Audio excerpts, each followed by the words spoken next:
ओम नमः शिवाय। नमस्कार दोस्तों, स्वागत है आप सभी का हमारे चैनल भक्ति ज्ञान में। दोस्तों, आज मैं आपको शिव महापुराण की कथा का श्रवण करा रहा हूँ। आप सभी श्रद्धा पूर्वक मन लगाकर इस कथा का श्रवण करें। भगवान शिव आप सभी की मनोकामनाएं पूर्ण करेंगे। ब्रह्मा जी ने कहा, हे नारद, अब मैं तुमसे उस सृष्टि का वर्णन करता हूँ जो समागम से उत्पन्न होती है। यद्यपि मैंने अनेक प्रयत्न किए, परंतु मुझे दृढ़ शक्ति की प्राप्ति नहीं हुई। यह देखकर मैंने अपनी संपूर्ण इंद्रियों को वश में करके भगवान सदाशिव की पुनः पूजा की, क्योंकि उनकी प्रसन्नता के बिना कोई भी कार्य पूरा नहीं होता है।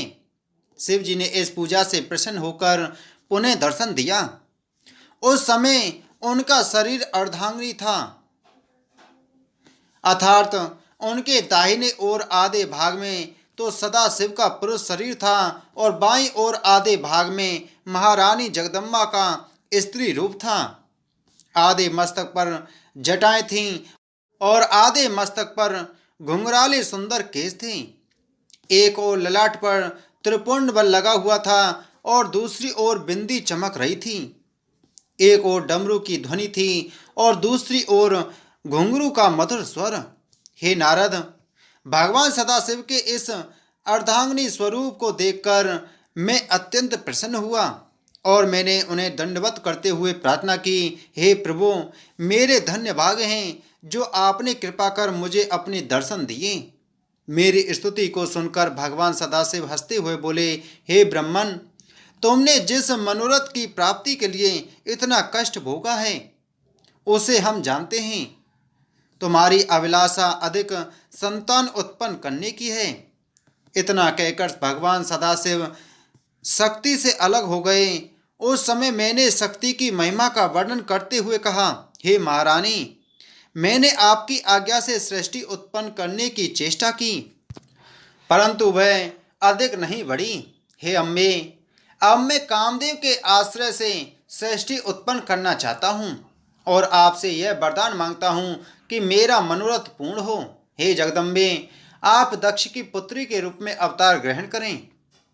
मेरे मुख से निकले हुए इन शब्दों को सुनकर भगवती महामाया ने पहले तो भगवान सदाशिव की ओर देखा, फिर मुझसे यह कहा, हे ब्रह्मन, मैं तुम्हारी पौत्री के रूप में जन्म लूंगी और मेरा नाम सती होगा। जिस समय राजा दक्ष भगवान सदाशिव का अपमान करेगा उस समय मैं अंतर ध्यान हो जाऊंगी। इतना कहकर वे शक्ति स्वरूपा जगदम्बा पुनः श्री सदाशिव के शरीर में संयुक्त हो गईं। तब भगवान भूत भावन भी अंतर ध्यान हो गए। ब्रह्मा जी बोले, हे नारद, अब मैं तुम्हें वह वृतांत सुनाता हूँ जिस प्रकार इस मैथुनी सृष्टि की उत्पत्ति हुई। भगवान सदाशिव से शक्ति प्राप्त कर मैंने एक पुरुष तथा एक स्त्री को अपने आधे आधे शरीर से उत्पन्न किया। उस पुरुष का नाम स्वयंभू मनु तथा स्त्री का नाम शतरूपा हुआ। शतरूपा ने तपस्या द्वारा मनु को पति रूप में प्राप्त किया। फिर उन दोनों पुरुष तथा स्त्री ने मेरे पास आकर कहा, हे पिता, आप हमें कुछ आज्ञा दीजिए। तब मैंने अत्यंत प्रसन्न होकर उन्हें यह आज्ञा दी कि तुम सर्वप्रथम भगवान सदाशिव का पूजन करो, तदुपरांत उनसे आज्ञा पाकर सृष्टि उत्पन्न करने का कार्य करो। मेरी आज्ञा को स्वीकार कर उन्होंने ऐसी तपस्या की कि भगवान सदाशिव ने प्रसन्न होकर उन्हें अपना दर्शन दिया तथा वरदान मांगने के लिए कहा। उस समय मनु ने उनकी स्तुति करते हुए यह कहा, हे प्रभु, अपने मन की इच्छा को आपके सामने प्रकट करना मूर्खता होगी, अतः आप हमारे लिए जो उचित समझे वह करें। यह सुनकर भगवान त्रिशूल पानी प्रसन्न होकर बोले, हे मनु, तुम मनुष्य सृष्टि को उत्पन्न करो। उस सृष्टि कार्य में तुम्हें कोई कष्ट न होगा। तुम्हें 3 प्रकार के ऋण चुकाने होंगे, जिन्हें देव ऋण, पितृ ऋण और ऋषि ऋण कहते हैं। इन तीनों ऋणों से उऋण होने का उपाय विद्या पढ़ना, संतान उत्पन्न करना तथा यज्ञ करना है। इतना कहकर शिवजी अंतर्ध्यान हो गए। हे नारद, भगवान सदाशिव से इस प्रकार वरदान प्राप्त कर मनु तथा शत्रुपा मेरे समीप लौट आए और मुझे सब वृतांत कह सुनाया। उसे सुनकर मैंने भी उनसे कहा, तुम दोनों संतान की उत्पत्ति करो। मेरी आज्ञा पाकर वे दोनों सृष्टि उत्पन्न करने लगे। सर्वप्रथम उन्होंने 2 पुत्र तथा 3 पुत्रियों को उत्पन्न किया। उनमें एक पुत्र प्रियव्रत के नाम से प्रसिद्ध हुआ। उसने गृहस्थ आश्रम में प्रवेश कर श्रेष्ठ धर्म का पालन किया। उसकी संतान भी अत्यंत शीलवान हुई। आगे चलकर उसी के वंश में भगवान श्री कृष्ण ने अवतार लिया। मनु के दूसरे पुत्र का नाम उत्तानपाद था।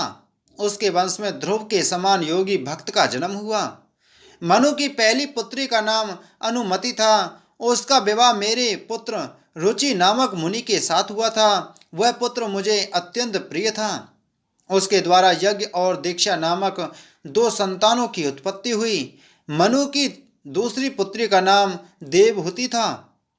उसका विवाह कर्मद मुनि के साथ हुआ था। उसके गर्भ से भगवान कपिल देव ने जन्म लिया। कर्मद मुनि के कला, अनुसूया, श्रद्धा, निर्वचा, कर्मागति, शांति, अरुंधति, ख्याति, वैहति तथा बृहति नामक 10 कन्याएं भी हुईं। इनमें से 9 कन्याएं मारीच, अत्रि, अगिरस, पुलस्त, पुलह, क्रतु, भृगु, वशिष्ठ तथा अथर्वन नामक 9 ऋषियों को ब्याई गईं। मनु की तीसरी पुत्री का नाम प्रसूति था। उसका विवाह दक्ष के साथ हुआ। उन दोनों से 60 कन्याएं उत्पन्न हुईं। उनमें से दक्ष ने 10 कन्याओं का विवाह धर्मराज के साथ कर दिया। 27 कन्याएं चंद्रमा को दे दी तथा 13 कन्याएं कश्यप को, 4 कन्याएं तारक्ष को एवं भूत, अंगिरस तथा कृशाश्व को 2-2 कन्याएं ब्याह दीं। उन सबसे बहुत अधिक संतानों की उत्पत्ति हुई। उसी के कुल में हमने विष्णु जी ने तथा शिव जी ने जन्म लिया। इस प्रकार अपनी 60 पुत्रियों का विवाह करने के उपरांत दक्ष ने मेरे पास आकर सब हाल कह सुनाया और यह पूछा कि अब आप मुझे क्या आज्ञा देते हैं। दक्ष की बात सुनकर मैंने उसकी प्रशंसा करते हुए कहा, हे पुत्र, अब तुम कोई ऐसा उपाय करो जिससे तुम्हारी एक पुत्री का विवाह शिवजी के साथ हो सके। ऐसा करने से तुम्हारा जन्म सफल हो जाएगा और हमारी सृष्टि पवित्र हो जाएगी। मेरी यह आज्ञा सुनकर दक्ष कठिन तपस्या करने के लिए चला गया। उस तपस्या के प्रभाव से आदि शक्ति जगदम्बा ने दक्ष के घर में अवतार ग्रहण किया। बोलो शिव महापुराण की जय। बोलो शिव शंकर भगवान की जय।